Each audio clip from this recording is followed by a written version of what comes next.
एक तरह का सवाल बार बार एग्जाम में पूछा जाता है और सवाल देखने में बड़ा छोटा रहेगा, बहुत आसान भी रहेगा, लेकिन बच्चे उसी में गलती कर देते हैं जिसकी वजह से उनका रैंक, उनका नंबर कम हो जाता है। तो वो गलती आप मत करिएगा। आज उस चीज़ के बारे में पूरा विधिवत मैं इस वीडियो के अंदर सवाल भी बताऊंगा और वो मिस्टेक भी आपको बताऊंगा कि आप कौन सी मिस्टेक करते हैं। तो आखिरी तक देखना, तो ज़्यादा से ज़्यादा आपको लाभ होगा। शुरुआत में 2-4 मिनट करके इधर उधर आप कर देते हो। हम शुरुआत में इतनी नसीहत आपको इसलिए देते हैं ताकि आप उन सावधानियों को बरतें, ताकि आप आगे चल कर के किसी प्रकार का धोखा न खाएं। बात समझ में आ रही है? बाकी जो नए छात्र हमें पहली बार देख रहे हैं उनसे मुझे यही कहना है कि चैनल को सब्सक्राइब कर लें, घंटी वाली बटन दबाएं, ऑल नोटिफिकेशन ऑन करें ताकि सारी वीडियो का नोटिफिकेशन उनके मोबाइल तक सीधे सीधे पहुंचता रहे। बाकी आ जाते हैं अपने टॉपिक पर।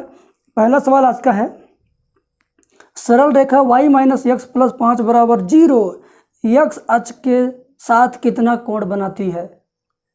क्वेश्चन का मतलब यही है, लिखा कुछ और है कि सरल रेखा y माइनस एक्स प्लस 5 बराबर 0 x अक्ष से कोण बनाती है कितने डिग्री का, ये पूछा गया है। कभी y अक्ष से पूछ दे, कभी x अक्ष की धन दिशा से पूछे, कभी x अक्ष की ऋण दिशा से पूछे, तब कंफ्यूज हो जाओगे। अभी मैं बताऊंगा उसे याद रखना, उसके बाद मड़ोर के बताऊंगा उसे भी याद रखना। y माइनस एक्स प्लस 5 बराबर 0, y माइनस एक्स प्लस 5 बराबर 0 यही सरल रेखा है। यह x अक्ष के साथ कितने डिग्री का कोण बनाती है। x अक्ष तो कह दिया, लेकिन जब ये बोल देगा धन x अक्ष के साथ कितने डिग्री कोण बनाती है तो कैसे जवाब होगा। जब ये कह देगा कि ऋण x अक्ष के साथ, ऋण x अक्ष के साथ कितने डिग्री कोण बनाती है, जब ऐसा कहेगा तब कैसा जवाब आपको देना पड़ेगा, दोनों बात मैं बताऊंगा। देखो सवाल को, पहले तो हम यही बताएंगे जो इस क्वेश्चन में पूछा जा रहा कि ये x अक्ष के साथ कितने डिग्री का बनाए।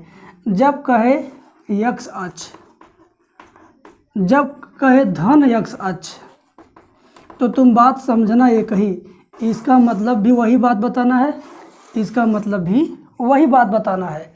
कैसे बताएंगे? सीधे सीधे इसकी प्रवणता हम निकाल लेंगे। प्रवणता निकालने का सूत्र क्या है? प्रवणता m बराबर माइनस एक्स का गुणांक बटे में y का गुणांक। ठीक है। अब बेटा कुछ लोग गुणांक नहीं बूझते हैं तो मैं बता दूंगा। माइनस में x का गुणांक क नहीं पढ़िएगा, क को मत बोलिए, न पढ़िए। x का गुणा, x का गुणा यहाँ पर कितने का हुआ है, इस x में कितने का गुणा हुआ है, 1 का। 1 का, किसका 1, तो 1 लिख देंगे। बटे y का गुणा, y में कितने का गुणा हुआ है, तो 1 का, क्योंकि 1 एक ऐसा थेथर अंक है जिसका गुणा सारे अंकों में, सारे अक्षरों में हुआ रहता है। तो यहाँ भी 1, तो -1/1 क्या गया, -1। ठीक है। और यहाँ भी माइनस, अरे भाई एक चीज़ और देखो, ये भी माइनस में है, यहाँ सूत्र भी माइनस में है, तो जाएगा प्लस, यानी आ गया +1। तो ये हो गया +1। ठीक है ना। तो m बराबर +1 आया, तो m बराबर +1। लेकिन आप ये भी जानते हो कि m बराबर होता है tan थीटा। इसका मतलब m की जगह पर tan थीटा आ गया, ये है +1।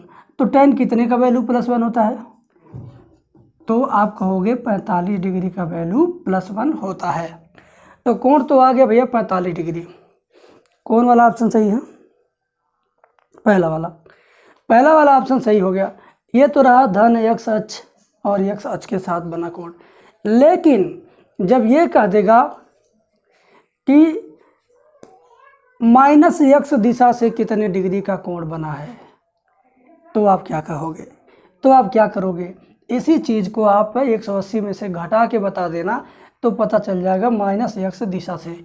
जैसे मान लो ये x अक्ष है, इस पर ऐसे कोण बना इधर 45 डिग्री का। ठीक है, ठीक है ना। ये मान लो इधर x अक्ष है, 45 डिग्री बना। ठीक है। अब x अक्ष की ऋण दिशा तो इधर है, तो इधर से कितने का कोण बना, तो पूरा 180 में से 45 घटाओगे तब ना इधर वाला जान पाओगे। इसी नाते 180 में से हम 45 घटाएंगे तो 135 होगा ये। ठीक है।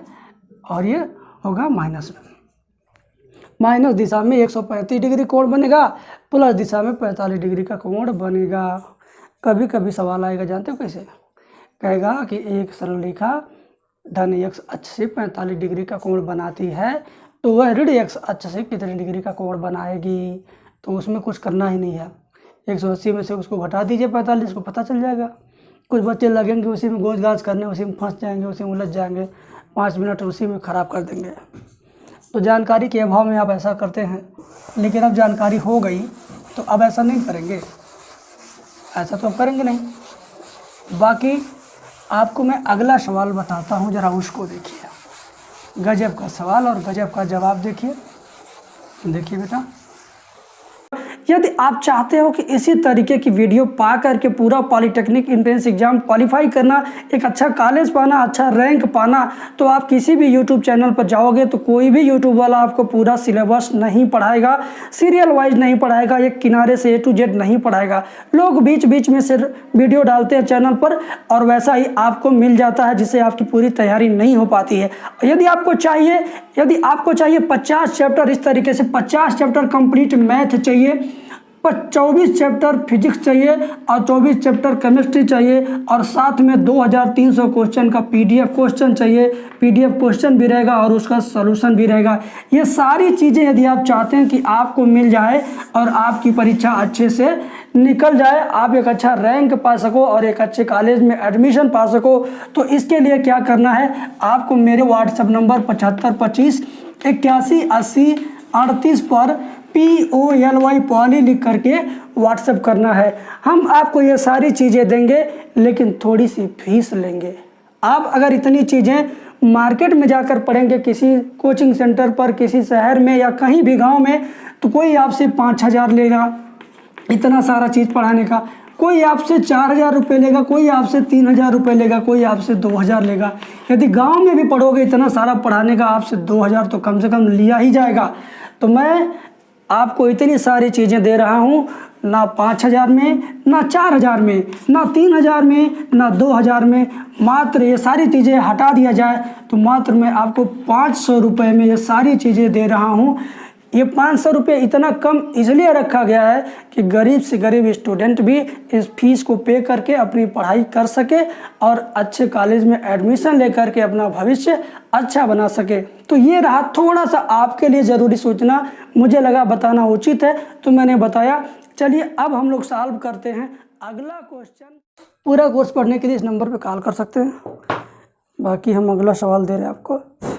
सरल रेखा 3x + 4y + 10 = 0 की मूल बिंदु से दूरी, बारे भाई वाह, मूल बिंदु से दूरी बताना है। 4 गो ऑप्शन दे दिया है। मैं आपको बताऊं, इसका इतना आसान तरीका है। हम ट्रिक नहीं बोलेंगे, हम सूत्र नहीं लगाएंगे, हम तरीका बताएंगे। तरीका का मतलब क्या भाई, ऐसे ऐसे कर दो आंसर आ जाएगा, बस उसको बोलेंगे तरीका। तो तरीका सीखो, तरीका। इस रेखा की मूल बिंदु से दूरी निकालने के लिए हम सीधे x और y वाले पदों को नहीं देखना चाहते हैं। मूल बिंदु होने की वजह से नहीं देखना है, इसको देखना ही नहीं है। तो देखना किसको है, जो दिखाई दे रहा है 10, केवल इसी को देख लो। बटे की लाइन लगा के करड़ी लगा दो। अब करड़ी में क्या लिखोगे भाई, करड़ी बना तो दिए, क्या लिखोगे, तो अपना हाथ हटाओ, देखो क्या लिखा है, 3 लिखा है और 4 लिखा है। केवल आंकिक मान x y नहीं लिखना है, 3 और 4 का स्क्वायर करके जोड़ दो। 3 का स्क्वायर 9, 4 का स्क्वायर 16, ये दोनों जोड़ोगे 25, बाहर निकलेगा 5, 5 से 10 को भाग देंगे तो कितना आएगा 2।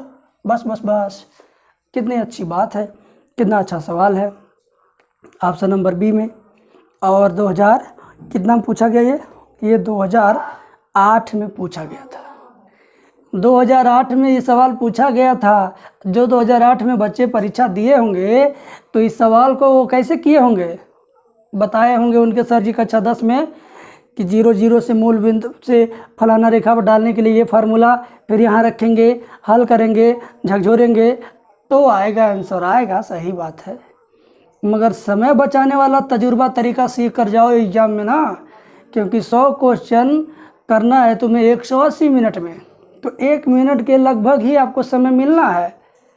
तो टाइम बचाना है तो छोटा छोटा तरीका सीखना पड़ेगा। बात समझा गई। बस आज इतना ही, अगली वीडियो में कुछ और बताएंगे। तब तक मेरे चैनल के साथ मेरे साथ दिल से जुड़े रहिए। बहुत बहुत शुक्रिया।